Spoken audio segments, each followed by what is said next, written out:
August 16న ఈ సంవత్సరం కృష్ణాష్టమి ఉంది. శ్రీకృష్ణ జన్మాష్టమి. ఇంతకుముందు సంవత్సరాల్లో మనం శ్రీమద్ భాగవతం 10వ స్కందంలోని మొదటి 5 అధ్యాయాలు చూసాం. ఎందుకంటే కృష్ణుడి లీలలన్నీ శ్రీమద్ భాగవతంలో మొత్తం 12 స్కందాలు ఉంటాయి. అందులో 10వ స్కందంలో శ్రీకృష్ణుడి లీలలు 90 అధ్యాయాల్లో వివరించారు. సో గత సంవత్సరం అంతకుముందు సంవత్సరం మనం 5 అధ్యాయాల్లో చూసాం 10వ స్కందంలోవి. ఈరోజు 6వ అధ్యాయంలో పూతన అనే రాక్షసిని కృష్ణుడు చంపడం దాని గురించి చూద్దాం. అలాగే ఎప్పుడో సంవత్సరం అయింది, అవన్నీ ఇప్పుడు మనకి గుర్తుండవు.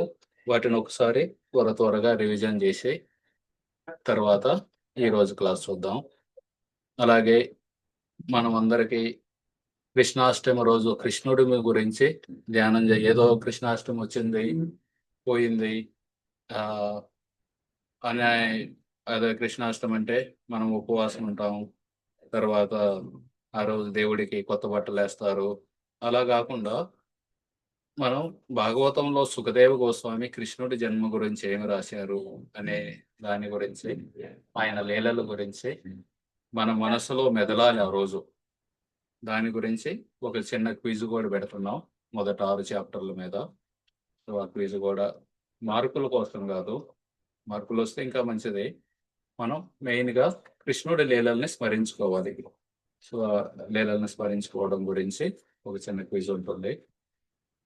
సో శ్రీమద్ భాగవతంలో ఎలాగైతే పరీక్షిత్ మహారాజు సుఖదేవ గోస్వామి నుండి 7 రోజుల పాటు శ్రీమద్ భాగవతాన్ని వింటూ ఉన్నారు. ఎందుకంటే ఆయనకి శృంగి అనే ఒక బ్రాహ్మణ బాలుడు శాపం పెట్టారనమాట. 7 రోజుల్లో తక్షకుడు అనే పాము వచ్చి మిమ్మల్ని కాటు వేస్తుంది అనగానే పరీక్షిత్ మహారాజు రాజ్యాన్ని, భార్యని, పిల్లల్ని అన్నిటినీ వదిలేసి గంగా నది ఒడ్డున కూర్చొని సుఖదేవ గోస్వామి నుండి శ్రీమద్ భాగవతం వింటున్నారు. ఆ వింటున్న సమయంలో 10వ స్కందం వచ్చింది. 10వ స్కందంలో కృష్ణుడి గురించి కొంచెమే చెప్పారు.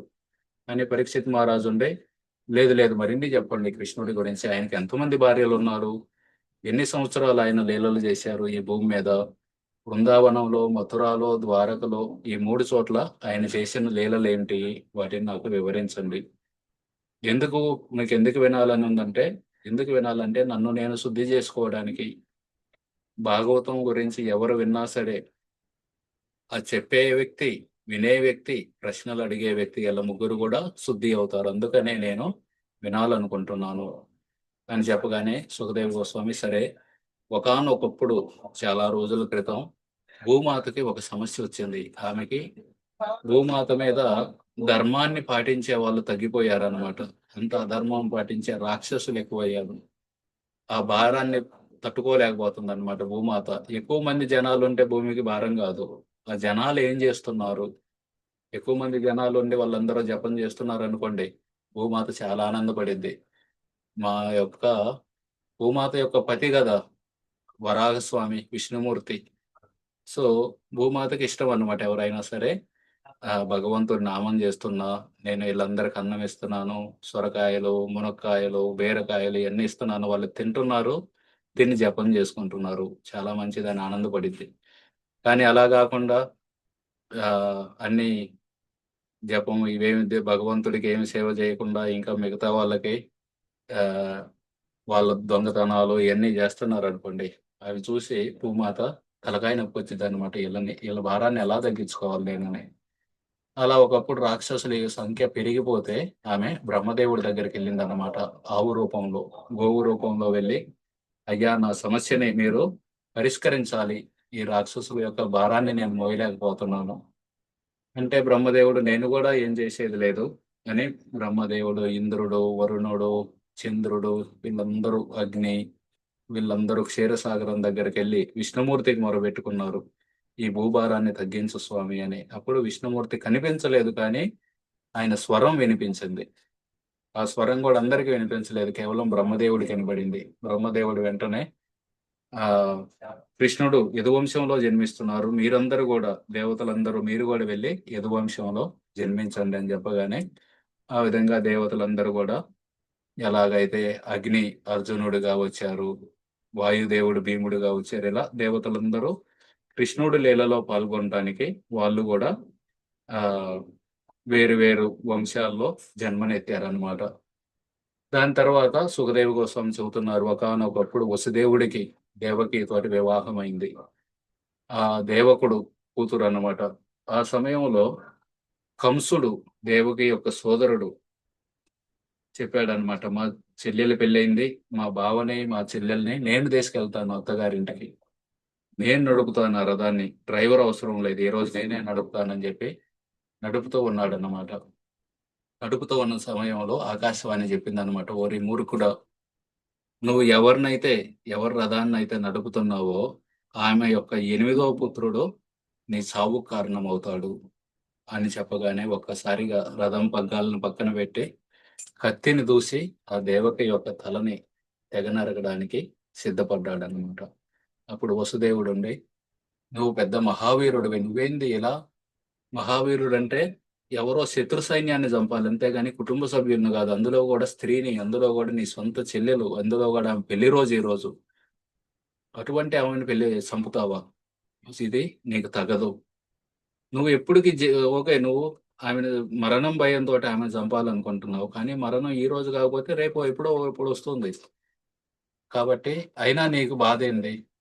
దేవకే కాదు కదా నిన్ను చంపేది, ఆమె పుత్రుడు కదా, ఎంతమంది పుత్రులు పుడితే వాళ్ళందరినీ తీసుకొచ్చి నీకు ఇస్తానని హామీ ఇస్తారనమాట. హామీ ఇస్తే అప్పుడు కంసుడు సరే అని చెప్పి వాళ్ళిద్దరిని చెరసాలలో పెడతారు. చెరసాలలో మొదటి కొడుకు కీర్తిమాను పుడతారు. ఆ కీర్తిమాన్ని తీసుకొచ్చి వసుదేవుడు కంసుడికి ఇస్తారనమాట. కంసుడు ఆ నిజాయితీని చూసి మెచ్చుకొని తిరిగి పంపించేస్తారు. నాకు ఇబ్బంది ఉంది 8వ సంతానంతోటి, ఇతనితో కాదు, నువ్వు తీసుకెళ్ళని పంపించేస్తారనమాట. అలా 1, 2, 3, 6 సంతానం అవుతుంది. 7వ సంతానంగా బలరాముడు దేవకి గర్భంలో ప్రవేశిస్తారు.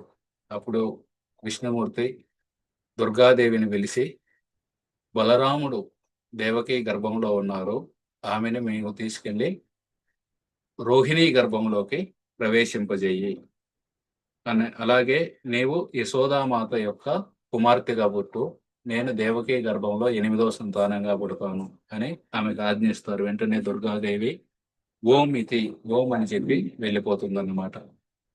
ఆ విధంగా ఆమె వెళ్ళి 7వ గర్భంలో, దేవకి గర్భంలో ఉన్న సంకర్షణుడు బలరాముని తీసుకెళ్లి రోహిణి గర్భంలోకి మారుస్తారనమాట. అప్పుడు ఇక్కడ దేవకి గర్భస్రావం అయింది అనుకుంటాడు కంసుడు, మిస్క్యారేజ్ అయింది అనుకుంటారు అనమాట.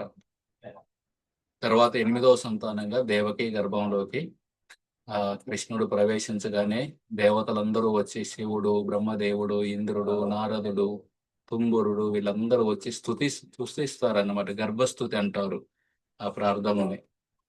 ఆయన గర్భస్థుతి చేసిన తర్వాత కృష్ణుడు ఒక రోజు అర్ధరాత్రి 12కి, అందుకే మనం జన్మాష్టమి రోజు రాత్రి 12 వరకు ఉపవాసం ఉంటాం. ఎందుకంటే కృష్ణుడు జన్మించింది అర్ధరాత్రి 12కి.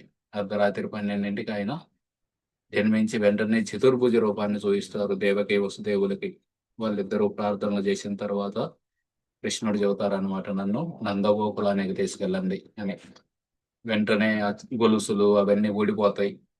అవన్నీ ఊడిపోయగానే వసుదేవుడు ఒక చిన్న బుట్టలో తీసుకొని ఆదిశేషుడు గొడుగుగా వచ్చి, వర్షం పడుతుంటుంది ఆ సమయంలో, తీసుకెళ్లి యశోదామాత పక్కన పడుకోబెట్టి, యశోదామాత ప్రసవ వేదంతో అలిసిపోయి ఆమె నిద్రిస్తూ ఉంటుంది. ఆ సమయంలో కృష్ణుని ఆ పక్కన బండబెట్టి దుర్గాదేవి పుట్టారు యశోదామాతకి. చిన్న ఆడపిల్లని తీసుకొని తిరిగి వచ్చేస్తారనమాట. తిరిగి వచ్చేసి ఉదయం అవుతుంది. మళ్ళీ అన్ని చెరసాల యొక్క తలుపులు ఇవన్నీ మూసుకుపోతాయి. గొలుసులు మళ్ళీ బంధిస్తాయి వసుదేవుడిని. ఉదయాన్నే ఆడపిల్ల ఏడుస్తూ ఉంటుంది అనమాట. ఏడుస్తూ ఉండగానే కాపలాదారులు పరిగెత్తుకుంటూ వెళ్ళి కంసుడు చెబుతారు, పిల్ల ఎవరో పుట్టారని. కంసుడేంది, మగపిల్లాడు పుట్టుంటాడు, ఎందుకంటే ఆకాశవాణి చెప్పింది కదా, ఎవరైతే మగపిల్లాడు పుడతాడో ఆ మగపిల్లాడు నిన్ను చంపుతాడని. వెంటనే పరిగెత్తుకుంటూ వస్తాడు. వస్తే ఏడుంది ఆడపిల్ల. దేవకి, కంసుడికి తెలియదు రాత్రి జరిగిన డ్రామా అంతా. సో ఆడపిల్ల పుట్టిందేందా అనుకుంటాడు, కానీ ఆడపిల్లని చంపుదాం అనుకుంటాడు. అయినా సరే ఎందుకు రిస్క్ తీసుకోవడం. అప్పుడు ఆమె దేవకి బతిమలాడుతుంది అనమాట, అన్నయ్య నీ కోడల్ని చేస్తా, నీ అమ్మాయి చిన్న స్త్రీని చంపకూడదు, నాకు బహుమతిగా ఇవ్వు. ఆల్రెడీ నాకు 6 కొడుకుల్ని చంపేశావు. కనీసం ఈ ఒక్క ఆడపిల్లని నాకు బహుమతిగా ఇవ్వు అని. అయినా సరే కంసుడు ఆడపిల్లను లాక్కొని గోడకేసి కొడతాడనమాట. గోడకేసి కొట్టగానే వెంటనే ఆమె దుర్గాదేవిగా మారి అష్టభుజాలతోటి కంసుడికి చెబుతుందన్నమాట. మూర్ఖుడా నువ్వు నన్ను చంపబోతున్నావు. నిన్ను చంపబోయేవాడు వేరే చోట జన్మించాడు అని చెబుతుందన్నమాట. చెప్పగానే ఒక్కసారిగా ఆమె వేరు వేరు ప్లేసుల్లో వారణాసిలో అన్నపూర్ణగా ఇలా వేరు వేరు ప్లేసుల్లో ఆమె అవతరిస్తారు. ఆ సమయంలో కంసుడు దుర్గాదేవికి పూజించేవాడు. అరే నేను పూజించే దుర్గాదేవి నా చెల్లెల గర్భంలో పుట్టింది. అంటే నా బావ, మా చెల్లెలు ఎంతో గొప్పవాళ్ళని చెప్పి వాళ్ళని విడిపించి చెరసాల నుండి వాళ్ళ ముందు విచారం వ్యక్తం చేస్తాడనమాట. నన్ను క్షమించండి. నేను మీ 6 కొడుకుల్ని చంపాను. నేను రాక్షసుడిని. అయినా సరే ఆహ్, వాళ్ళకి చచ్చిపోవాలని రాసిపెట్టినట్టుంది. వాళ్ళ కర్మలో అలా ఉంది. అందుకే వాళ్ళు చనిపోయారు. అయినా వాళ్ళేమి చనిపోలేదు. వాళ్ళు ఈ శరీరం గాదు. వాళ్ళ ఆత్మలో ఎక్కడో అక్కడ బతికి ఉంటారు అని వాళ్ళకి కర్మజ్ఞానం, ఆత్మజ్ఞానం జెప్పి కంసుడు మళ్ళీ అసురుల దగ్గరికెళ్తాడనమాట. దుర్గాదేవి సాంగత్యంలో కొంచెం మారిపోయాడు. కానీ మళ్ళీ చెడు సాంగత్యానికెళ్ళాడు. అసురుల సాంగత్యంకెళ్ళగానే మళ్ళీ మారిపోయాడు. వాళ్ళందరూ ఉండి "నువ్వెందుకు అసలు పెద్ద పెద్ద దేవతలే మిమ్మల్ని జూసి భయపడతారు. మీరెందుకు బాధపడుతున్నారు? దుర్గాదేవి జెప్పింది గదా! మిమ్మల్ని చంపేవాడు వేరే చోట పుట్టారని. ఈ 10 రోజుల్లోనే పుట్టుంటాడు. ఎవరెవరైతే 10 రోజుల్లో పుట్టారో ఆ పిల్లలందరిని చంపేద్దాం" అని చెప్పారనమాట. చెప్పగానే ఇక యువతలేమో వసుదేవుడు నందోత్సవాన్ని చేసుకుంటాడనమాట. కృష్ణుడు పుట్టాడని చెప్పి.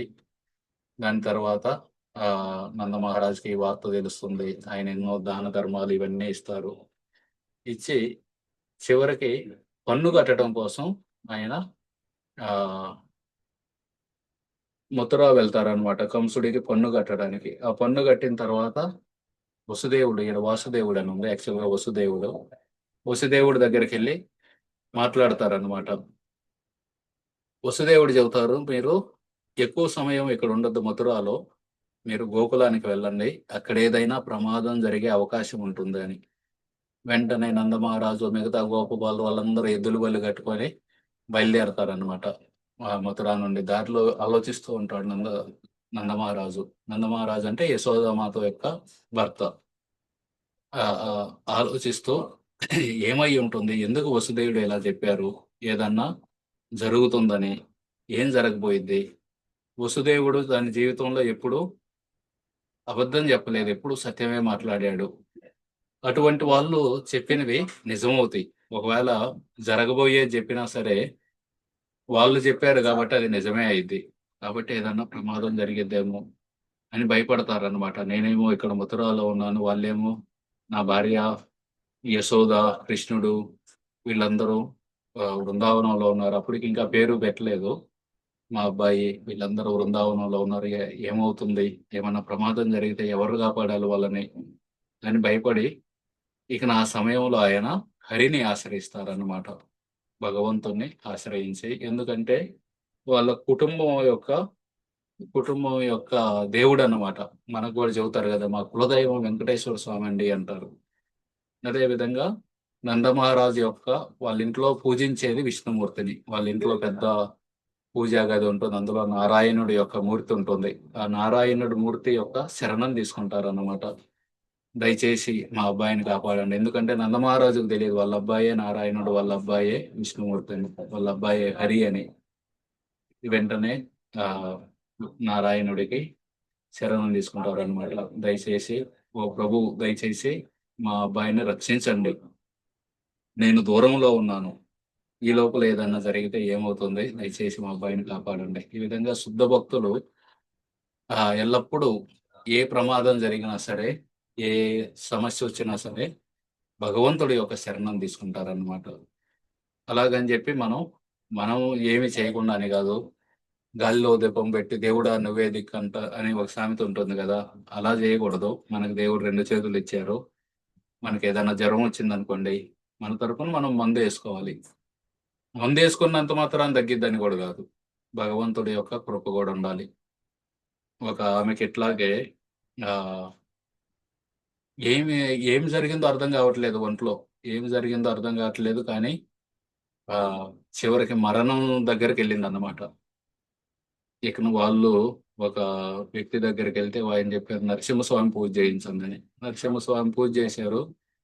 వెంటనే మరుసటి రోజు డాక్టర్‌లకి అర్థమైంది ఇది లివర్‌లో ప్రాబ్లమ్ ఉంది. వాళ్ళు మిగతాయన్నీ ప్రాబ్లమ్ అనుకోని మందులిస్తున్నారు. కానీ ఎప్పుడైతే ఆ పూజ జరిగిందో వెంటనే ఆళ్ళకర్థమైంది. ఓహ్! ఇది లివర్‌లో ప్రాబ్లమ్. వెంటనే మందులిచ్చారు. 2 రోజుల్లో బయటకొచ్చేసింది. సో, ఆ విధంగా భగవంతుడు కృప గూడా గావాలి. అలాగని జెప్పి కేవలం భగవంతుడి కృప మీద ఆధారపడి నేను హాస్పిటల్‌కెళ్ళను. జ్వరం వస్తే 2 మాలలు ఎక్కువ జేస్తాను. అలా గూడా కుదరదు. హాస్పిటల్ అవి గూడా భగవంతుడే ఇచ్చారు. సో, ఆ విధంగా మన శక్తి మేరకు మనం ప్రయత్నం జేయాలి. అలాగే భగవంతుడి యొక్క శరణం తీసుకోవాలి. ఆనందమహారాజు భగవంతుడి శరణం తీసుకున్నారనమాట. నేను మథుర నుండి వృందావనం వస్తున్నాను. కానీ ఈ లోపులో ఏమన్నా ప్రమాదం జరిగిద్దేమో! ఓ విష్ణుమూర్తి దయచేసి మా అబ్బాయిని కాపాడండి అని ప్రార్థన చేశారనమాట. ఎందుకంటే వసుదేవుడు ఎందుకు చెప్పారంటే వసుదేవుడికి తెలుసు. ఆహ్, కంసుడు పూతన అనే ఒక రాక్షసిని పంపాడనమాట. గత 10 రోజుల్లో ఎవరెవరైతే జన్మ తీసుకున్నారో వాళ్ళందరూ మా మినిస్టర్ కొడుకులైనా అవ్వచ్చు, మినిస్టర్ కూతుర్లైనా అవ్వచ్చు, మినిస్టర్ యొక్క మనవళ్ళైనా అవ్వచ్చు, కంసుడు యొక్క చుట్టాలైనా అవ్వచ్చు. అయినా సరే వదలొద్దు. వాళ్ళందరిని 10 రోజుల్లో పుట్టినోళ్ళందరిని చంపండి అని పూతన అనే ఒక రాక్షసిని పంపారనమాట. ఆ రాక్షసిని కృష్ణుడు ఆమె యొక్క విషాన్ని తాగి ఆమెకి యశోదామాత యొక్క సహాయకురాలిగా ఆధ్యాత్మిక జగత్తులో ఆమెకొక పదవినిస్తారనమాట. చూడండి భగవంతుడి యొక్క కరుణ. ఎవరన్నా మనల్ని చంపడానికొస్తే మనల్ని తిడితేనే మనం 20, 30 ఏళ్ళు మర్చిపోం. 20 ఏళ్ల క్రితం ఆమె నన్ను ఆ మాట అంది అని గుర్తుపెట్టుకుంటాం. అటువంటిది మనల్ని కొడితే అసలు మర్చిపోం. ఇకన మనల్ని చంపడానికొస్తే ఇకన వాళ్ళ సంగతి చూస్తాం. అటువంటిది భగవంతుడు నన్ను చంపడానికొచ్చింది పర్లేదు. కానీ నాకు పాలియ్యాలనుకుంది. తల్లిలాగా నాకు ప్రేమ కూడా చూపించాలనుకుంది. ఆ విధంగా చిన్న మంచిని జూసి ఆ అద్భుతంలో ఆమెకి ఓకే. నన్ను తల్లిలా పాలివ్వాలని జూసింది. ఒక ఆధ్యాత్మిక జగత్తుకు పంపుతాను ఆమెని. అక్కడ నాకు రోజూ ఇవ్వచ్చు ఆమె పాలు. ఆమె యశోదామాతకి సేవ జేయొచ్చు. ఆ విధంగా నాకు సేవ జేయొచ్చని ఒక తల్లి అనే పోస్ట్‌నిచ్చారు. ఇది భగవంతుడి యొక్క అపరిమితమైన కరుణ అన్నమాట. సుఖదేవ్ గోస్వామి పుట్టుకతోటే అడవిలోకెళ్ళిపోయారన్నమాట. నాకేమి వద్దు. నేను కేవలం బ్రహ్మజ్యోతి మీద ధ్యానం జేస్తానని. ఎప్పుడైతే ఈ పూతన యొక్క కథ విన్నారో, ఒక శ్లోకం విన్నారో, వెంటనే సుఖదేవ్ గోస్వామి తిరిగొచ్చారన్నమాట. అవునా! అంత కరుణ ఉంటుందా భగవంతుడి మీద? నేను ఆ భగవంతుడి లీలలు వినాలని మళ్ళీ వాళ్ళ నాన్న దగ్గరకొచ్చి కూర్చొని భాగవతం అంతా విన్నారన్నమాట. ఆ విన్నదే పరీక్షిత్ మహారాజుకి చెప్పారు. ఆ విధంగా భగవంతుడు పూతనని చంపారన్నమాట. దానికొక కారణం ఏందంటే ఆమెను చంపకపోతే ఆమె ఇంకా ఎంతో మంది పిల్లల్ని చంపేది. అందుకని చెప్పి ఆ పూతనని చంపాల్సొచ్చింది. అలాగే పూతన అంతకుముందు ఎంతమందినైతే చంపిందో వాళ్ళందరికి గూడా విముక్తిని కలిగించారు. ఆ విధంగా పూతన జడలు జుట్టంతా జటలు కట్టిందన్నమాట. జటలు కట్టి భయంకరమైన రూపంతోటి కంసుడు పిలిచారన్నమాట ఆమెని. ఆమెక్కడో అడవుల్లో సాధువుల్ని, వాళ్ళని ఈళ్ళని ఇబ్బంది పెడుతుంటే, ఇవి గాదు మెయిన్ పనులు. ఇవి తర్వాత జేసుకుందాం. ముందు ఇక్కడికి రా. ఈడకొచ్చి చిన్న పిల్లలందరిని చంపాలి. మిగతా రాక్షసులున్నారు గానీ, వాళ్ళు పెద్దోళ్ళని చంపుతారు. కానీ చిన్న పిల్లల్ని చంపే దాంట్లో ఎక్స్‌పర్ట్ అన్నమాట ఈ పూతన. "నువ్వు రా ఇక్కడికని" జెప్పి ఆమెను పిలిపిచ్చి, ఆమెకు పెద్ద పెద్ద దంతాలున్నాయన్నమాట. పదునైన దంతాలు. ఎందుకంటే పిల్లల్ని తినాలి గదా! తినటానికి ఆ దంతాలు. అలాగే పిల్లలందరిని మనం ఎట్లాగైతే అన్నం కుప్పలా పోసుకొని తింటామో పళ్ళెంలో, ఆ విధంగా పిల్లలందరిని ఒక కుప్పలా యేసుకొని తినేదన్నమాట. ఆ విధంగా గ్రామాల్లో, నగరాల్లో తిరిగి ఎక్కడెక్కడ పిల్లలున్నారని వాళ్ళందరిని దొంగతనంగా ఇంట్లోకి ప్రవేశించడం, పట్టుకెళ్ళటం, వాళ్ళందరిని ఒక కుప్పలా పోసి తినడం. ఆ విధంగా కంసుడైతే ఏమి జెప్పారో ఆమె ఆ పనులన్నీ చేస్తుందన్నమాట. అలాగే చాలా క్రూరురాలన్నమాట. మామూలోళ్ళైతే అరే! పిల్లలు గదా! వదిలేయని వదిలేస్తారు. కానీ ఆమె ఎంత క్రూరురాలంటే పిల్లలు అన్న మాటే దాని పిల్లల్ని చూస్తే ఇంకా ఎక్కువ సంపాలని అనిపించిద్ది ఆమెకి. అలా ఒక కుప్పలా ఏసుకోవటం, తిన్న వరకు తినటం, కడుపు నిండిందంటే మిగతా వాళ్ళని తినకుండా చంపేయడం. ఈ విధం అన్నమాట ఆమె చేసే పని. ఇవన్నీ వినగానే పరీక్షిత్ మహారాజుకి భయమేసిందన్నమాట. పరీక్షిత్ మహారాజు అయ్యో! కృష్ణుడిని గూడా అలా తినేసిద్దా? అని మొఖంలో ఆందోళన చూసారన్నమాట సుఖదేవ్ గోస్వామి. వెంటనే సుఖదేవ్ గోస్వామి పరీక్షిత్ మహారాజుకి కొంచెం ఆయన్ని స్థిమితం జేయటానికి ఒక శ్లోకం చెబుతారు. ఆ శ్లోకంలో ఏం చెబుతారంటే, ఎక్కడైతే శ్రవణం భగవంతుడి యొక్క నామశ్రవణం అవుతుందో, భగవంతుడి యొక్క నామ కీర్తన అవుతుందో, ఎవరైతే జపం చేస్తున్నారో, అక్కడ ఎటువంటి భూత, ప్రేత, పిశాచాలు ఉండనే ఉండవు. వాళ్ళకి ఎటువంటి ప్రమాదం రాదు అని హామీ ఇస్తారనమాట. హామీ ఇచ్చి వెంటనే కాబట్టి నువ్వు గోకులం గురించి బాధపడగాకు పరీక్షిత్ మహారాజ్. అక్కడ భగవంతుడు స్వయంగా ఉన్నారు. ఆయన నామరూపంలో ఉంటేనే అక్కడ భూత, ప్రేత, పిశాచాలుండవు. అటువంటిది భగవంతుడు స్వయంగా ఉంటే అక్కడ ఎటువంటి ఇబ్బంది ఉండదు. కాబట్టి నువ్వేమి ఇబ్బంది పడొద్దు అని చెబుతారనమాట. అని చెప్పి సుఖదేవ్ గోస్వామి పరీక్షిత్ మహారాజుని ప్రోత్సహించి, ఈ విధంగా ప్రతి ఒక్కరు గూడా ఈ హరే కృష్ణ మహామంత్రాన్ని ఆశ్రయించాలన్నమాట. ప్రతి ఒక్కరూ జపం జేయాలి రోజు. వీలైతే 16 మాలలు లేకపోతే ఆ 16 మాలలు చేరాలనే లక్ష్యంతోటి 4 మాలలు, 8 మాలలు, 10 మాలలు ఎంత చేయగలిగితే అంత. కానీ లక్ష్యం పెట్టుకోవాలి. ఏదో ఒక రోజు నేను 16 మాలలో జపానికి వెళ్తాను. జపం జేయాలి. ఆ జపం జేయటం వల్ల వచ్చే నష్టమేమీ లేదన్నమాట మనకి. మనం అనుకోవచ్చు నాకు నష్టమైద్దండి. నా ఆస్తులు పోతాయి. నాది ఇది పోతుంది, అది పోతుంది. ఏమీ పోవన్నమాట. పోయేదల్లా ఒకటే. చెడు అలవాట్లు, అలాగే మనకున్న ఆందోళన. ఆహ్, మనకున్న చెడు అలవాట్లు మీరు ఉంచుకోవాలన్నా ఉంచుకోలేరు. అవన్నీ చిన్న చిన్నగా వెళ్ళిపోతాయి. అలాగే మనలో ఉన్న ఆందోళన గూడా వెళ్ళిపోతుంది జపం జేయడం వల్ల. సో, అదే విధంగా భగవంతుని నామాలను జపించకుండా ఏ విధి కూడా పూర్తి కాదు. మనం వినాయక చవితి పూజ గాని, ఏ పూజ చేసినా సరే చివర్లో విష్ణుమూర్తి నామాలు తేవాల్సిందే. ఇస్తేనే ఆ విధి పూర్తయ్యేది. సో, అందుకే వామన దేవుడు శుక్రాచార్యుడిని అడుగుతాడనమాట. ఈ బలి మహారాజు యజ్ఞం చేశారు గదా! ఇది ఫెయిల్ అయింది. ఎందుకు ఫెయిల్ అయింది అని. బలి మహారాజు 3 అడుగులిచ్చారు కానీ 3 అడుగులు ఇవ్వలేకపోయారు. అంటే అప్పుడు శుక్రాచార్యుడు చెబుతారనమాట. మీ నామం ఎక్కడ చదివితే అక్కడ ఎటువంటి విఫలం అనేదే ఉండదు. కాబట్టి ఇదేం ఫెయిల్ గాదు. మీ నామం ఎక్కడ చదివితే అక్కడంతా మంచిగా జరుగుతుందని చెబుతారనమాట. ఆ విధంగా పరీక్షిత్ మహారాజుని స్థిమితపరిచారనమాట. నువ్వేం ఆందోళన చెందొద్దని జెప్పి సుఖదేవ్ గోస్వామి చెప్పి, తర్వాత మళ్ళీ కథ మొదలుపెట్టారనమాట. ఆ పూతన ఆ విధంగా జటలు గట్టిన తోటి, పదునైన దంతాలతోటి, చిన్న పిల్లల్ని తినే ఆ పూతన బృందావనంలో ప్రవేశించడానికి, నందగోకులంలో ప్రవేశించడానికి దుర్ముహూర్తం చూసుకుందనమాట. ఆశ్లేష నక్షత్రం.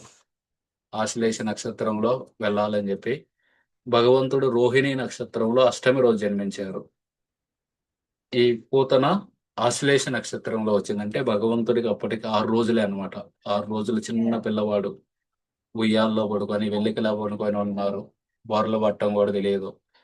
అటువంటి చిన్న పిల్లాడిని చంపడానికి ఈమె ఎళ్ళిందనమాట. అలాగే పద్మ పురాణంలో చెప్పారన్నమాట. భాద్రపద చతుర్దశి నాడు భగవంతుడు పూతనని సంహరించారు అని. భగవంతుడు అష్టమి రోజు పుట్టారు. అష్టమి రోజు నుండి చతుర్దశి అంటే 6 రోజులంతే. 6 రోజుల వయసు. కానీ కొంతమంది ఏం చెబుతారంటే, మీరు ధ్యానం జేయాలి. మీరు జపం జేస్తున్నారు బాగుంది. జపము, పూజలు ఇయన్నీ జేస్తే నెక్స్ట్ జన్మలో మీరు ధ్యానం జేసే స్థాయికొస్తారు. ఈ విధంగా చెబుతుంటారనమాట కొంతమంది. ధ్యానం జేసి కృష్ణుడు భగవంతుడయ్యారు. ధ్యానం జేసి రాముడు భగవంతుడయ్యారు. ధ్యానం జేసి మీరు గూడా భగవంతుడవ్వచ్చు. ఈ విధంగా చెబుతూ ఉంటారు.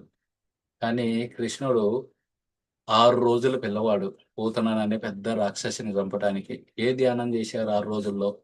ఆయనేమన్నా ఆసనాలేశారా? ప్రాణాయామం జేశారా? లేకపోతే కూర్చొని దేని మీదన్నా ధ్యానం జేశారా? ఉయ్యాల్లో పడుకొనున్నారు. చిన్న పిల్లాడు 6 రోజుల వయసు.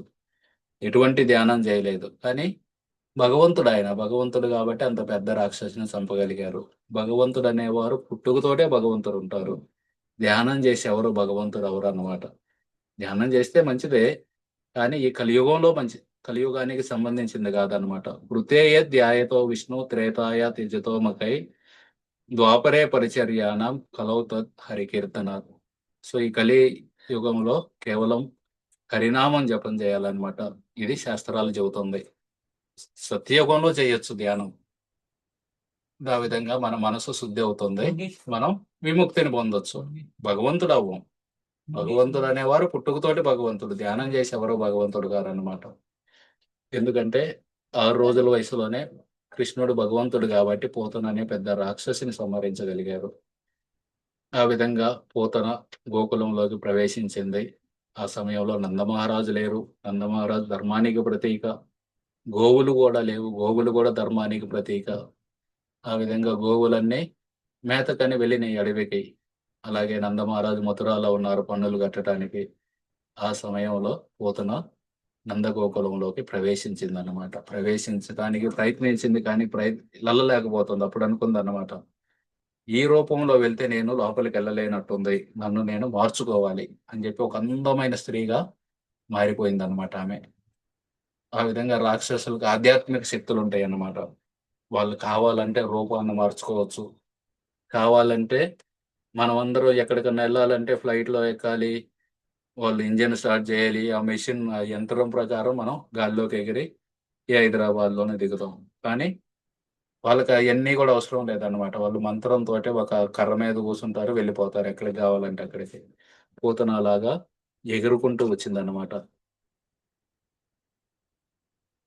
బ్రజవాసులందరూ చూసారన్నమాట. ఎవరీమె ఇంత అందంగా ఉంది అని ఆమెను చూసి ఆశ్చర్యపోయారు. ఎందుకంటే 16 ఏళ్ల అమ్మాయి లాగా మారిపోయిందన్నమాట. 16 ఏళ్ల అమ్మాయి అత్యంత సుందరమైన అమ్మాయి.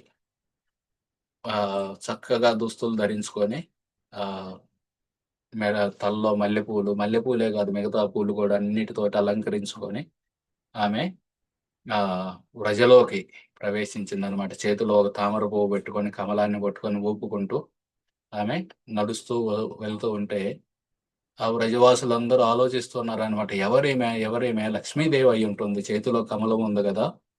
లక్ష్మీదేవికే చేతిలో కమలం ఉంటుంది కాబట్టి ఆమె వచ్చినట్టుంది. ఎందుకొచ్చిందామె? ఇందాక చూసాం గదా! మనం నందమహారాజు ఇంట్లో నారాయణుడి యొక్క మూర్తుంది. వాళ్ళ భర్తను చూడటానికి వచ్చినట్టుంది. నందమహారాజు వాళ్ళ ఇంట్లో నారాయణుడి మూర్తి ఉంది గదా! లక్ష్మీదేవి భర్త నారాయణుడు. ఆమె భర్తను చూడటానికి వచ్చినట్టుంది అని అనుకుంటున్నారు. పూతన్న చూసి లక్ష్మీదేవి అని అనుకుంటున్నారనమాట. ఆమె మొఖంలో ఒక కృత్రిమ చిరునవ్వు ఉంది. ఎందుకంటే ఆమె ఒరిజినల్ రూపంలో ఎప్పుడూ నవ్వెరగదనమాట పూతన. క్రూరురాలు గదా! అసలు నవ్వే లేదు ఆమె జీవితంలో. అటువంటిది ఇప్పుడు ఈ రూపం తీసుకొని నవ్వాలి. ఎందుకంటే అందరిని మభ్యపెట్టాలి. అందుకని ఒక కృత్రిమమైన నవ్వు నవ్వింది. నవ్వి ఇక లోపలికి వస్తూ ఉంటే ఆ సెక్యూరిటీ గార్డ్‌లు ఎవరు ఆపలేదు. అందరూ ఆమె యొక్క అందం చూసి భ్రమపడ్డారనమాట. ఎవరు ఎంత గొప్ప ఆమె ఎవరు మన ఇంట్లోకొస్తుంది. ఆ! వెళ్ళమ్మా వెళ్ళు. లోపలికెళ్ళగానే అక్కడ నర్సులున్నారనమాట. ఆయాలు. వాళ్ళు గూడా అడ్డం చెప్పలేదు. వెళ్ళు వెళ్ళు పిల్లాడి దగ్గరికని అందరూ పంపించారు. ఇంకా బ్రజవాసులందరూ అనుకుంటున్నారనమాట. ఆహ్, వాళ్ళందరూ స్వర్గం వైపు చూసి అప్సరసలను తిడుతున్నారనమాట. తిట్టటం అంటే వాళ్ళు, "ఓ ఊర్వశి నువ్వు పెద్ద అందగత్తెవనుకుంటున్నావు గదా! ఈ అమ్మాయి వచ్చింది మా ఊరు. ఈమె ముందు నువ్వు బిచ్చగత్తెలా కనిపిస్తావు" అని చెబుతున్నారనమాట. ఆ పూతన ఆ విధంగా అంత అందంగా వచ్చింది ఈ వ్రజలోకి, నందగోకులానికి. అంటే రమ్మని తిడుతున్నారనమాట. తిట్టటం అంటే వాళ్ళు కించపరుస్తున్నారు. "ఓ రంభ నీ కీర్తి త్వరలోనే మసకబారుతుంది. చూడు ఈ అమ్మాయి యొక్క అందం చూడు. ఈ అమ్మాయి అందం ముందు నీ అందం ఎంత?" ఈ విధంగా రంభని, తిలోత్తమని, చిత్రలేఖని ఇలా అందరిని వాళ్ళు ఈ ఈమెతో పోల్చి వాళ్ళని కించపరిచారనమాట. ఎంత అసలు ఎవరీమె? ఈమె ఏమన్నా మెరుపా? జనరల్‌గా మేఘాలు, మబ్బులుంటే మబ్బుల్లో మెరుపు కనబడిద్ది. మబ్బులు లేని మెరుపు ఈమె అని ఆళ్ళు అనుకుంటున్నారనమాట. ఓ మెరుపులా ఉంది. అలాగే కుముద పుష్పానికి స్నేహితురాలు. ఆ కుముద పుష్పాలు చాలా అందంగా ఉంటాయి. ఆ కుముద పుష్పానికి ఫ్రెండ్ అయ్యి ఉంటుంది ఈమె. ఈ విధంగా ఆలోచిస్తూ ఉన్నారనమాట. ఆ విధంగా అందరూ ఆమె యొక్క అందం గురించి ఆలోచిస్తున్న సమయంలో ఆమె డైరెక్ట్‌గా నందమహారాజు ఇంట్లోకెళ్ళింది. సెక్యూరిటీ గాళ్ళు, ఆయాలు, రోహిణి, యశోదామాత అందరూ చూస్తున్నారు గానీ ఎవ్వరు ఆపను కూడా ఆపలేదు. డైరెక్ట్‌గా ఆమె కృష్ణుడి దగ్గరికెళ్ళి ఉయ్యాల్లో లేకపోతే మంచం మీద ఉన్నారో తెలియదు ఖచ్చితంగా. ఆహ్, ఉన్న కృష్ణుడిని చూసి ఆమె అనుకుందన్నమాట. ఈ అబ్బాయి ఇప్పటిదాకా చాలా మంది పిల్లల్ని చూశాను. కానీ ఇతను వేరుగా ఉన్నాడు. బూడిదతో కప్పబడిన అగ్నిలాగున్నాడు. సాధారణ పిల్లాడైతే గాదు అని అనిపించిందన్నమాట ఆమెకు మనసులో. కానీ చంపుతాడని అయితే అనుకోలేదు. కానీ అందరిని రాక్షసులను చంపడానికి ఉద్భవించాడన్నమాట. వెంటనే పోతన నందమహారాజు ఇంటికొచ్చినప్పుడు ఆ సమయంలో బలరాముడు లేడక్కడ. బలరాముడు, రోహిణీమాత ఇంట్లో ఉన్నారన్నమాట. రోహిణీమాతకి వేరే ఇల్లుంటుంది. ఆహ్, యశోదామాత, నందమహారాజు ఒక ఇంట్లో ఉంటారు. బలరాముడు, రోహిణి ఒక ఇంట్లో ఉంటారు. సో, బలరాముడు ఆ సమయం రోహిణి ఇక్కడే ఉంది. కానీ బలరాముడు మాత్రం వాళ్ళింట్లో ఉన్నారు ఆ సమయంలో. ఇక నా పూతన వచ్చి ఆ పిల్లాడిని చూడగానే, ఆ మంచం మీద గుడ్డుంది గదా! అది తెల్లటి గుడ్డ. పాల సముద్రంలా ఉంది. ఆహ్, క్షీరసాగరం లాంటి తెల్లగా ఉంది ఆ గుడ్డ. ఆ గుడ్డ మీద పడుకోబెట్టారు కృష్ణుడిని. ఆయనేమో ఆ గుడ్డ మీద కర్పూరం పొడిలో పచ్చ, పచ్చ అంటే ఎమరాల్డ్ అంటారు. ఆహ్, ఆ పచ్చలా పడుకొనున్నాడనమాట. ఆ తెల్లటి గుడ్డ మీద కృష్ణుడు ఆ విధంగా కనిపిచ్చాడామెకి. కర్పూరం పొడిలో ఒక పచ్చ ఎలా ఉంటుందో అలాగా. వెంటనే ఆ పూతన ఏం జేసింది, ఆహ్, కృష్ణుడికి అర్థమైంది ఆమెను చూడగానే. ఆయన పరమాత్మ ప్రతి ఒక్కరి హృదయంలో అలా చూడగానే వాళ్ళ భావమేందని గ్రహించగలరు. ఓహ్! ఈమె నన్ను చంపడానికొచ్చింది. వెంటనే భయపడ్డట్టుగా కళ్ళు మూసుకున్నారన్నమాట కృష్ణుడు. మన ఆచార్యులు వేరు వేరు కారణాలు చెబుతారు. ఆయనెందుకు కళ్ళు మూసుకున్నారు అని. వెంటనే పూతన గూడా ఆ పిల్లవాడిని తన ఒడిలోకి తీసుకుంది. ఎలా తీసుకుంది? మనం గనక ఎప్పుడన్నా మాట్లాడుకుంటూ ఆహ్, పక్కన ఏదన్నా కదలకుండా అలాగే ఉందనుకోండి. అదేదన్నా తాడనుకోని ఇలా ఒడిలో పెట్టుకొని చూసామనుకోండి, పాము కనబడిందనుకోండి, అమ్మో! అని ఇసిరేస్తాం. ఆ విధంగా ఎలాగైతే ఒక అజ్ఞాని తన ఒడిలోకి పాముని తీసుకుంటాడో తాడనుకోని, ఏదన్నా కట్టాలో ఏదో ఉంది తాడనుకోని పాముని తీసుకున్నాడు. అట్లాగా ఈ పూతన కూడా అజ్ఞానంతోటి కృష్ణుడిని తన ఒడిలోకి తీసుకుందన్నమాట. ఎలాగైతే మనం పొరపాటున ఏదో పాముని ఒడిలో పెట్టుకున్నట్టు. ప్రతి వ్యక్తి ఏ రూపంలో ఉన్నా సరే అతని అంతర్గత ఉద్దేశ్యం కృష్ణుడికి తెలుసనమాట. ఆయన పరమాత్మ. సో, ఆయనకి వెంటనే అర్థమైంది పూతన నన్ను చంపడానికొచ్చింది అని. వచ్చిందని జెప్పి ఆయన కళ్ళు మూసుకున్నారనమాట. కళ్ళు మూసుకుంటే ఎందుకు కళ్ళు మూసుకున్నారంటే, మన ఆచార్యులు జేస్తారు. చిన్న పిల్లాడు గదా! చిన్న పిల్లాడు భయం పుట్టింది. చిన్న పిల్లలు భయం పుడితే వెంటనే కళ్ళు మూసుకుంటారు. ఈమె ఎవరో కొత్తామొచ్చిందని భయంతోటి కళ్ళు మూసుకున్నారు. అలాగే అటువంటి దుర్మార్గురాలిని ఇక్కడ కొన్ని స్పెల్లింగ్ మిస్టేక్‌లున్నాయి. నాకు కరెక్ట్ జేయటానికి టైం దొరకలేదు. దుర్మార్గుడనుంది. దుర్మార్గురాలు. అటువంటి దుర్మార్గురాలుని చూడకుండా ఉండడానికి. ఎంత దుర్మార్గురాలు ఎంతమంది పిల్లల్ని చంపి వాళ్ళ రక్తం దాగి, వాళ్ళ మాంసం తింది. ఇటువంటి దుర్మార్గురాలిని చూడాలా ఛీ! ఛీ! అని కళ్ళు మూసుకున్నారనమాట.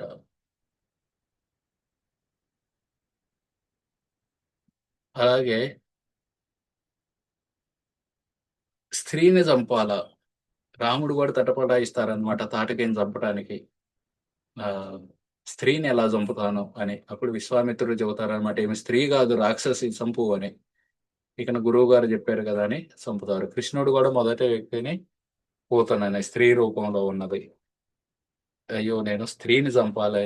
స్త్రీని చంపాల్సొస్తుంది అని బాధతోటి కళ్ళు మూసుకున్నారు. అలాగే అది గూడా ఆమె తల్లి రూపంలో వస్తుంది. నన్ను తల్లి రూపంలో పాలివ్వడానికొస్తుంది. అటువంటి ఆమెను చంపాలా? అలాగే పూతన మరణం యొక్క అశుభాన్ని చూడకుండా ఉండడానికి. మరణం చూడటం ఎవరికిష్టం ఉండదు. అందులో ఆ పూతన రోహిణీ మాతలాగా దుస్తులు ధరించిందనమాట. ప్రతి ఒక్కరు చీర కట్టుకునే విధానం ఇయన్నీ వేరు వేరుగుంటాయి ప్రతి ఒక్కరికి. రోహిణీ మాత ఎలా బట్టలేసుకుంటుందో ఈ పూతన అలాగే యేసుకుందనమాట. ఆ పూతను చూడగానే కృష్ణుడికి రోహిణీ మాత గుర్తొచ్చింది. గుర్తొచ్చి అయ్యో! ఈమె కూడా రోహిణీ మాతలాగా బట్టలేసుకుంది. ఈమెను చంపాలా? అని బాధతోటి కళ్ళు మూసుకున్నారనమాట. ఆ! ఆ విధంగా కృష్ణుడు కళ్ళు మూసుకొని ఆమె ఒడిలో ఉన్నారు. ఆ పూతనకు తెలీదనమాట ఈ అబ్బాయే నా యొక్క చావుకి కారణమవుతారని. వెంటనే ఎలాగైతే తాడుగా భావించి పామును పట్టుకున్న వ్యక్తి ఆలోచించినట్లే పాముని తీసుకొని ఒడిలో పెట్టుకున్నాడు. కానీ చూడలేదనుకోండి. ఆలోచించకూడదు గదా! ఇది నాకు సావుకు కారణమైద్దని. అదే విధంగా ఈమె గూడా ఆ పిల్లాడిని తీసుకుందనమాట. ఒడిలో పెట్టుకుంది. మరి కృష్ణుడు వెంటనే ఆమెను చంపొచ్చు గదా! ఆమె ఒడిలో పెట్టగానే. ఎందుకంటే చెబుతారన్నమాట. పాములు తమో గుణంలో ఉంటాయి. అవి గాఢ నిద్రలోకి జారుకున్నప్పుడు తమో గుణంలో ఉన్నోళ్ళు నిద్ర ఎక్కువ పోతారు. పాములు తమో గుణంలో ఉన్నాయి గాబట్టి బాగా నిద్ర ఎక్కువ పోతాయి. బాగా నిద్రలో ఉన్న పాముని పట్టుకున్నా గాని ఏం చేయదనమాట. అది బయటకు రాదు. దాన్ని 2 దెబ్బలు కొడితేనే ఎప్పుడు పైకి లేసి మనల్ని కాటేయడానికి ప్రయత్నం చేసిద్ది. సో, అదే విధంగా కృష్ణుడు గూడా వెంటనే చంపలేదన్నమాట. వెంటనే చంపలేదు. అదే సమయంలో రోహిణి ఆహ్, ఈమె యశోదామాత వాళ్ళు గూడా ఆపలేదు. వాళ్ళు కనీసం వాళ్ళ తల్లులు గదా! ఎవరో బయటామె వచ్చి పిల్లాడిని తీసుకుంటుంటే ఎవరు ఊరుకుంటారు? ఎవరైనా "ఎవరమ్మా నువ్వు? మా పిల్లాడిని ఎందుకు పట్టుకుంటున్నావు?" అని ఆపుతారు గదా! అలా ఎందుకు ఆపలేదు వాళ్ళు? అంటే వాళ్ళు గూడా ఆమె యొక్క అందం జూసి భ్రాంతి చెందారనమాట. భ్రాంతి చెంది ఎందుకంటే ఆమె బాహ్యంగా సున్నితమైన తల్లిలా వ్యవహరిస్తుందనమాట. సున్నితమైన తల్లి ఎలా పిల్లాడిని పట్టుకుంటుంది చిన్నగా తల కింద ఒక చెయ్యి పెట్టి, ఆహ్, నడుం కింద ఒక చెయ్యి పెట్టి చిన్నగా ఎత్తుకుంటారు గదా! అలా ఎత్తుకోవటం జూసి రోహిణీ మాత, యశోద మాత ఉండి ఈమెవరో చాలా మంచి అమ్మాయి. మన అబ్బాయికి ఆహ్, ఏదో మంచి జేయటానికే వచ్చింది గానీ, మన అబ్బాయికి ఎటువంటి హాని చెయ్యదు అని ఆలోచించి వాళ్ళిద్దరు ఆపలేదనమాట. ఆపకపోయేదైతే ఎందుకంటే ఆమె ఎలా ఉంది పూతన మనకి ఇట్లాంటి ఒక చురకత్తిని గనక పైన ఒక మెత్తటి దాంట్లో పెట్టారనుకోండి, పైదాన్ని జూసి మనం ఆహా! ఎంత బాగుంది మెత్తగుందనుకుంటాం. కానీ లోపలేముంది కత్తుంది. సో, అదే విధంగా ఈ పూతను గూడా పైకి అలా కనిపిస్తుందన్నమాట. అందుకే వాళ్ళు ఆపలేదు. వెంటనే ఆ పూతన ఆహ్, డీటెయిల్డ్‌గా వచ్చే వారం చూద్దాం. ఆ పూతన కాలకూట విషాన్ని ఆ స్తనాల మీద పూసుకొని వాటిని కృష్ణుడి నోట్లో చొప్పించిందనమాట. వెంటనే కృష్ణుడు ఆమె యొక్క ఆ విషాన్ని, ఆమె యొక్క పాలని అన్నీ తాగి తర్వాత ఆమె యొక్క ప్రాణవాయువును గూడా తాగడం మొదలుపెట్టారన్నట్టు. లాగుతున్నారు బయటికి. ఒక్కసారిగా పూతన వదిలేయి, వదిలేయి అని నెడుతుందన్నమాట పిల్లాడిని. ఎంత నెట్టినా వదలటం లేదే. వదలక ఇక వెంటనే ఆమె అందమైన రూపం నుండి వికృత రూపం, పెద్ద రూపాన్ని తీసుకొని పరిగెత్తుకుంటూ బయటికెళ్ళి కంసుడి యొక్క ఒక పెద్ద తోపుంది. తోట. ఆ తోట మీద పడిందన్నమాట వెళ్లి. తోట మీద పడగానే వీళ్ళందరూ యశోదామాత, రోహిణీ మాత, మిగతా వ్రజవాసులు వాళ్ళందరూ పరిగెత్తుకుంటా ఎళ్లి, ఆ పూతన మీదకి పైకెక్కి ఎక్కాలన్నమాట. పెద్ద శరీరం. పైకెక్కి ఆ కృష్ణుడిని ఆహ్, తీసుకొచ్చి ఆవు యొక్క తోకుంటుంది గదా! ఆ తోకని కృష్ణుడి మీద బెట్టి శుభం కలగాలని గోమూత్రంతోటి, గోవు పేడతోటి ఎన్నో మంత్రాలవన్నీ చదివించి కృష్ణుడి యొక్క రక్షణ కోసం ఆ విధంగా వాళ్ళు ఈరోజు ఆ భగవంతుడే కాపాడు మన పిల్లవాడిని అని ఆ సమయంలో ఎద్దుల బళ్ళొచ్చినాయి మథుర నుండి. నందమహారాజు వీళ్ళందరూ. ఈ లోపున ఈళ్ళందరూ ఎవరన్నా మనలాంటి వాళ్ళు చనిపోయారనుకోండి, నలుగురు ఎత్తుకెళ్తారు, చితి మీద పెడతారు, తగిలేస్తారు. కానీ పూతన శరీరం పెద్ద శరీరం. సో, వాళ్ళందరూ శరీరాన్ని ముక్కలు ముక్కలుగా నరికి తగలబెడుతూ ఉంటే మంచి సుగంధం వాసన వస్తుందనమాట. మంచి వాసనొస్తుంది. సువాసనొస్తుంది. నందమహారాజు వస్తూ నందమహారాజు సింపుల్ అన్నమాట. కింద సుతల్లోకంలో బలిమహారాజు యజ్ఞం చేస్తున్నట్టున్నారు. అందుకే ఈ మంచి వాసనొస్తుంది. ఆ యజ్ఞకుండం నుండి వస్తున్నట్టుంది ఈ వాసన అని అనుకుంటున్నారనమాట. అనుకోని ఇంటికొచ్చి అడగగానే పిల్లాడెక్కడ ఏమన్నా అశుభం జరిగిందా? వసుదేవుడు చెప్పారనగానే, మన అబ్బాయికి చాలా పెద్ద గండం తప్పింది. ఎవరో పెద్ద రాక్షసొచ్చింది. ఆ రాక్షసిని తగలబెట్టాం. ఆ రాక్షసిని తగలబెడుతుంటేనే వస్తుంది ఈ వాసన అని వాళ్ళందరూ నందమహారాజుకి చెబుతారనమాట. చెప్పగానే ఇంకా ఆ విధంగా ఈ పూతన అనే రాక్షసిని చంపి, ఆ రాక్షసి యొక్క ఆత్మని ఆధ్యాత్మిక జగత్తులో యశోద మాతకి సేవకురాలుగా తల్లి పొజిషన్ని ఇచ్చారనమాట భగవంతుడు. ఆ విధంగా భగవంతుడి యొక్క అపరిమితమైన కరుణని ఈ లీల చూపిస్తుంది. అలాగే ఈ పూతన అనేది దొంగ గురువుల్ని సూచిస్తుందనమాట. దొంగ గురువులు ఎలా ఉంటారు? పైకి కాషాయ బట్టలు అవి ఇవి అన్నీ బాగుంటాయి. కానీ లోపల ఉద్దేశ్యం ఏందంటే, ఎవరెవరైతే నన్ను పాటిస్తున్నారో, నా మాటలు వింటున్నారో వాళ్ళని ఏ విధంగా మోసం జేయాలి. పూతన గూడా అంతే గదా! మంచి అందమైన స్త్రీలా వచ్చింది. కానీ లోపల ఉద్దేశ్యం ఈ పిల్లాడిని చంపాలి. సో, ఆ విధంగా ఈ పూతన అనే రాక్షసి ఆహ్, దొంగ గురువుల్ని సూచిస్తుంది. అటువంటి వాళ్ళ నుండి మనం జాగ్రత్తగా ఎవరిని పడితే వాళ్ళని గుడ్డిగా నమ్మి మోసపోకూడదు.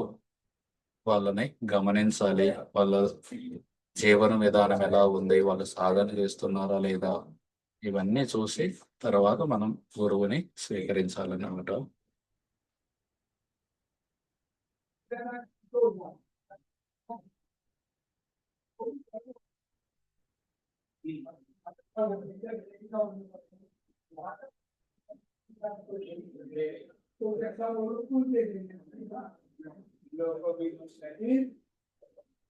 ఓకే.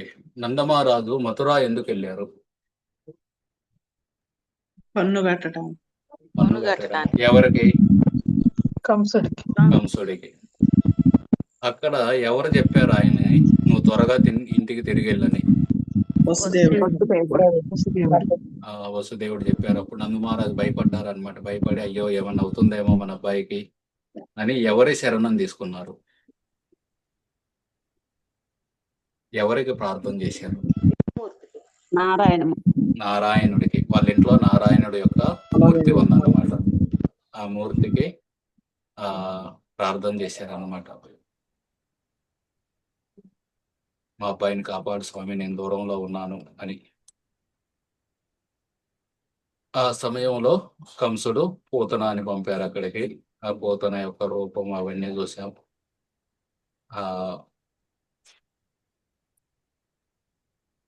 పరీక్షిత్ మహారాజుకు ఆందోళన జరిగిద్దనమా అయ్యో పూతని కృష్ణుని కూడా చంపిద్దేమో అని. అప్పుడు సుఖదేవ్ కోసం ఏమని చెబుతారు? ఒక శ్లోకం చెప్తారు స్వామి. దాని అర్థమైంది.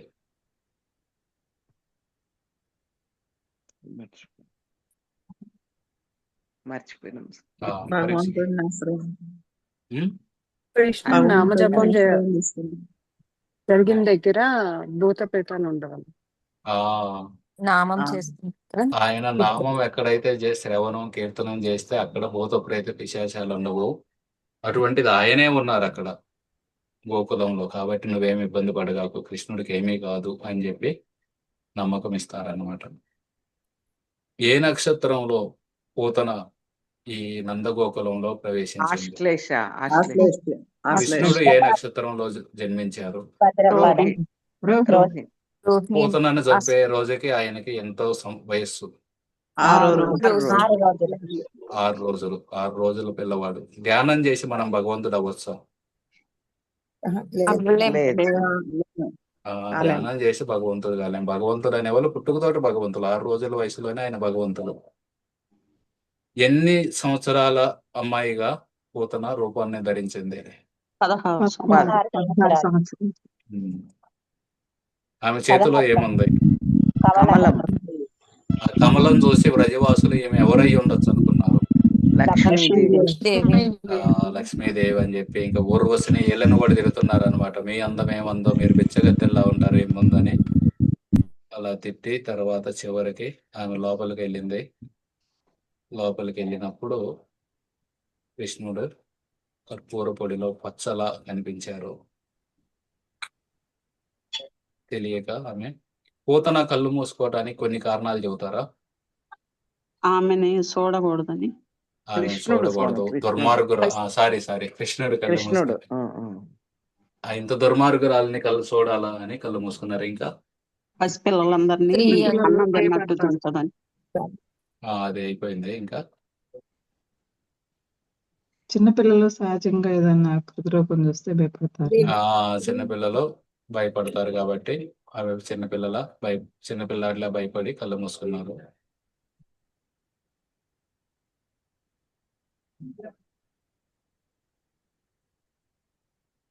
ఇంకోటి ఆమె స్త్రీని చంపాలి అని చంపాల్సి వచ్చింది. రాముడు బాధ. కూడా ఉమ్, ఆ ఉమ్. తాటకిని చంపాడు. అట్లా నేను స్త్రీని చంపాల్సి వస్తుంది అని కళ్ళు మూసుకున్నారు. అలాగే ఆమె రోహిణిలాగా బట్టలు వేసుకుంది, ఆమెను చంపాల్సి వస్తుంది అని ఆ విధంగా ఆలోచించి